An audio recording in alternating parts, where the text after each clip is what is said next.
India is tired of the ironies when it comes to the US tariffs. Now, the country is scrambling to find a new 50-50 alternative strategy. And the recent news shows why. US President Donald Trump just announced a 90-day extension on the tariff deadline for its main rival, China. So while ally India faces crippling 50% duties, rival China gets another extension. This goes back to a deal made in Switzerland. Trump had threatened China with huge tariffs but backed down. China got the GPU chips it needed for the tech industry. In return, the US got the rare earth metals it desperately needed. The deal created a 90-day pause, which has now been extended to another 90 days. But it's unclear if India will get the same treatment. Talks with the US were scheduled for late August, but their status is now uncertain. President Trump told reporters that the talks are on pause after calling the Indian economy dead. However, Indian officials insist that the talks are still on for August 25th in New Delhi.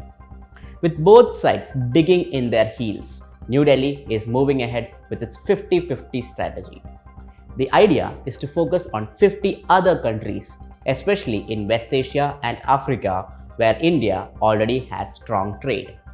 The goal is to boost exports to many different nations instead of relying so heavily on major partners like the US and the EU. The once strong relationship with Washington has been damaged by Trump's unpredictability.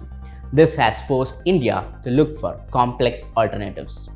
These include new markets in the Gulf, African nations, and even a possible alliance with BRICS countries against US pressure. The problem is, while trade volume with these countries might increase, they might not still match with the high value of trade being lost with the US. The stakes are high. Perhaps India's best option is to focus on the European Union, where a free trade deal is in its advanced stages. However, there's a hurdle. Europe's strict rules on sustainability and a potential carbon tax could complicate things. But there's a silver lining. The EU is also frustrated with US President Trump and worried about China's power. This could make India the next best thing for Europe.